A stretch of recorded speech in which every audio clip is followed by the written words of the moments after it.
Lakad-lakad tayo guys. Labas-labas din paminsan-minsan. Nakakabagot kasi dun sa loob ng bahay. Alam nyo na, may iba naman yung atmosphere.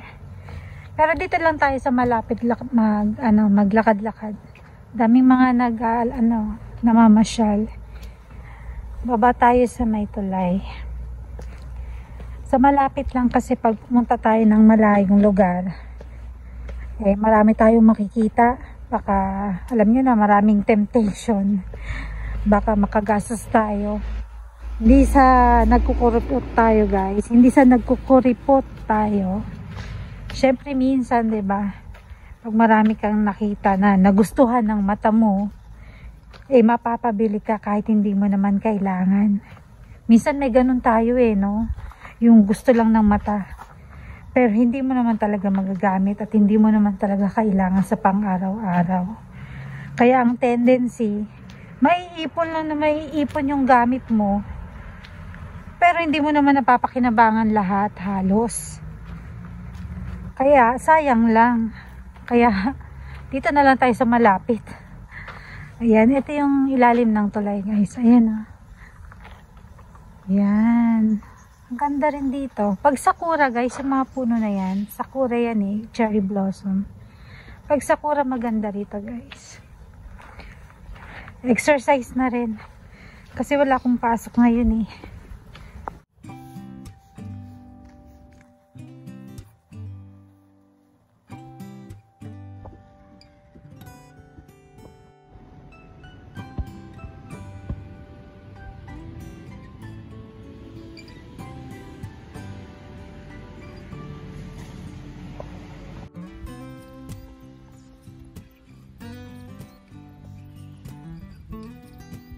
Hanggang dito na lang guys yung wala na dun wala nang karugtong.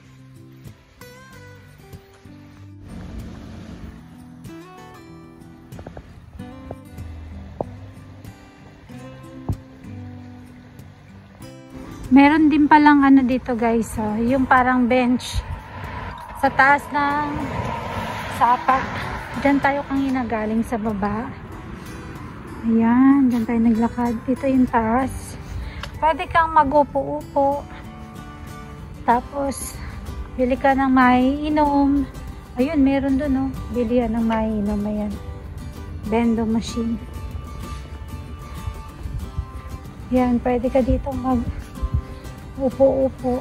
Relax. Upo muna tayo. Ayan. Upo muna tayo guys. Pakita ko sa inyo yung nasa harapan ko, yung view. Yan, mga kabahayan lang. Yan yung ating nakikita sa harapan. Ganda ng araw, guys. Naman sa likod. Yan din, kabahayan din. Yan. Medyo malapit to sa bahay. Medyo lang. Tamang lakad lang, masarap sa pakiramdam. Para mag-circulate ang ating mga dugo-dugo.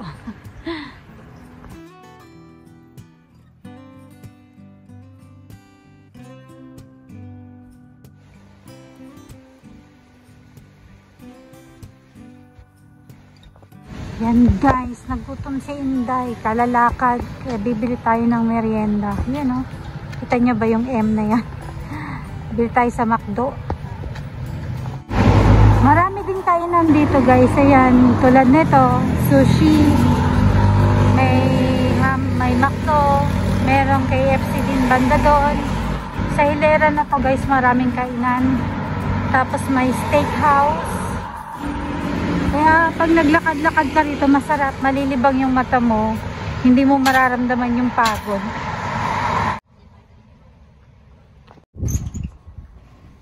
Pasok tayo guys. Daming pa. Masen, something de, mochikairi. Potato fry no M size ito. Ato nandito. Apple pie. Hai, それだけです。お会計470円です。ケチャップ2つもらえますか？ケチャップを2つ。はい、お願いします。Hintayin lang natin yung number natin na tawagin.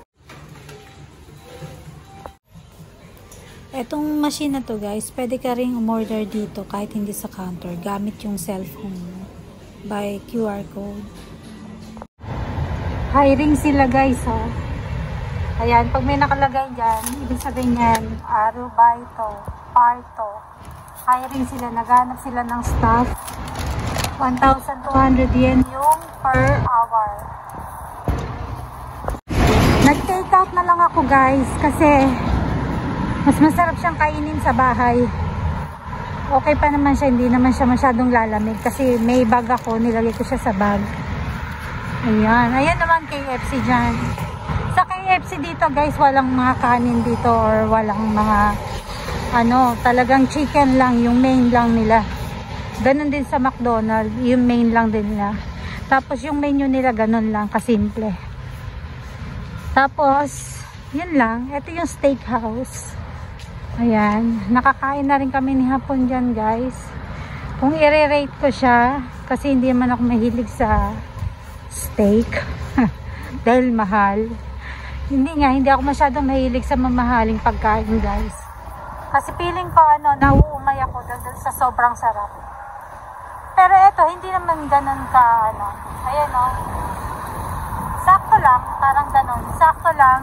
Kaya lang parang yung presyo niya, hindi siya doon naayon sa lasa. Salbahe, no? Basta yun lang yung ko guys, yung opinion ko. Alam nyo ba guys, dito sa Japan, kapag may nakita kayong mga bakanting lote na ganito, pinapaupahan to guys, pwede.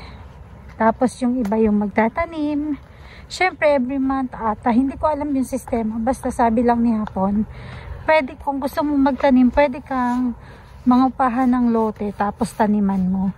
Depende dun sa usapan ng owner at sayo kung paano yung bayaran, monthly ba or hindi ko rin masyadong alam. Si hapon din hindi niya ganun ka alam yung sistema, pero pwede mong gawin yun dito. Yun guys, ang mga hapon, tingnan nyo. Kaya hindi sila nagugutom guys. Kasi masipag sila sa lupa. Mahilig silang magtanim. Kaya ang mga hapon, ang magsasaka sa kanila, mapipera. Lalo na ngayon. Dahil ang presyo ng repolyo, triple ang itinaas. Yung mga gulay dito sa Japan, grabe na yung mahal nila. Mahal ng presyo. Kaya yung mga magsasaka dito guys, mapipera. Hindi katulad sa atin yung mga magsasaka kawawa, Sana ganun din yung sistema. Tsaka ang pagkain nila talaga dito, more on mga side dish, gulay. Kaya yung mga katawan nila malalakas. And then yung kanin, konti-konti na lang sila kumain. Basta marami silang gulay sa sa mga side dish ba. Saka mahilig din sila sa mga prutas guys. Kaya dito sa Japan, kapag may nakikita silang homeless, hindi nila masyadong kinawaan or hindi nila tinutulungan. Tinanong ko yan minsan si hapon, bakit hindi sila nagbibigay ng pagkain or ng pera kapag nakakita sila ng homeless.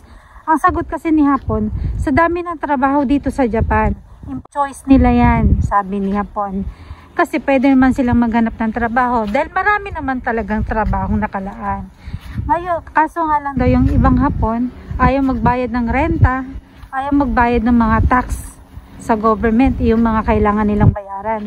Kasi kahit homeless sila guys, yung mga tulad niyan, mabasura na ganyan, yung mga pet bottle, at saka yung mga can, marami silang makukuha niyan, marami silang mapupulot.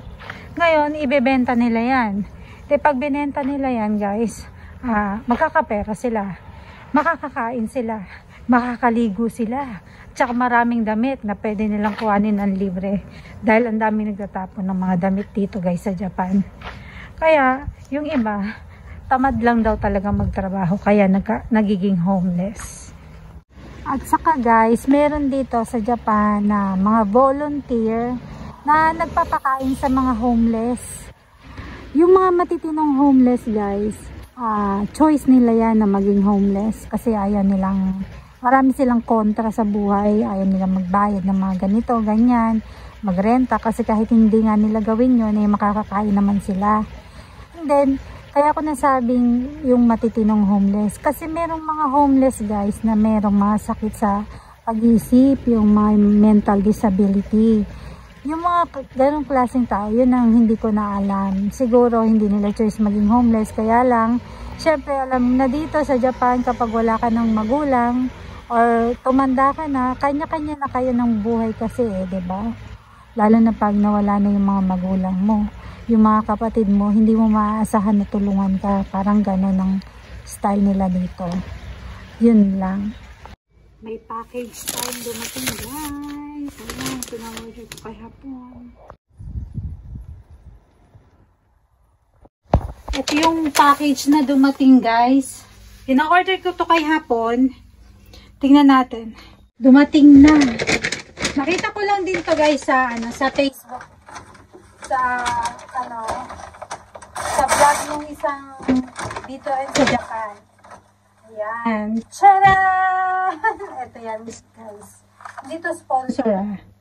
Kaparehas daw yung lasa nitong cheese na to. Kaparehas daw ng cheese Swiss sa Pinas. Ngayon, hapunan natin to guys. Tingnan natin kung totoo nga. Tsaka ano to guys, mura lang siya. Sa Amazon lang siya ma-order. Nasa 615 yen. Kaya nung nakita ko siya, kasi nga, yung cheese Swiss,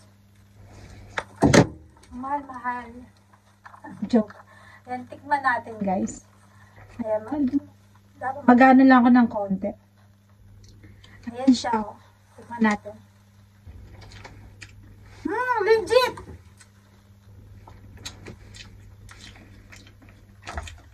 Malasa. Kaya kung namimiss niyo yung yung cheese ng cheese Swiss. Kalasa siya. Siya yung parang yung hindi yung plain ha. Yung parang may yung may red na ano ba to? Yung may red na bell pepper, diba yung cheese Swiss natin may dalawang flavor, plain tsaka yung may red bell pepper. Yun, kalasa niya. Yun lang, na-share ko lang sa inyo. Andito na nga pala tayo sa bahay at kakainin ko na aking merienda. Meron tayong maliit na Fanta guys. Ayan na. Paborito ko to guys, yung Fanta. Pagka gusto ko ng mga parang soft drinks, ito yung gusto ko inumin. Fanta orange lang. Bihira lang naman kasi hindi naman ako mahilig sa mga ganitong inumin guys. Tapos, soft drinks hindi rin ako masyadong mahilig. Minsan lang talaga. Liit niya oh. Yan. Mura lang to, 60 yen lang ata to. Yan. Yan lang yung papares natin sa ating french fries tsaka sa apple pie. Yan, nakarating na tayo ng bahay. Meriendahin na natin to. Paborito ko yung apple pie ng McDo dito guys. Kasi masarap. Ayan, medyo mainit pa. Diba? Hindi pa siya kanintalanta. Tapos umingi tayo ng ketchup. Yan. Yan yung ating apple pie. Ito na yung parang magiging hapunan ko guys. Hindi na ako kakain ng hapunan. O sige na guys, hanggang dito na lang pala yung ating vlog sa araw na to. At kakainin ko na to. Thank you for watching guys. Sana nagustuhan nyo. God bless sa ating lahat. Bye!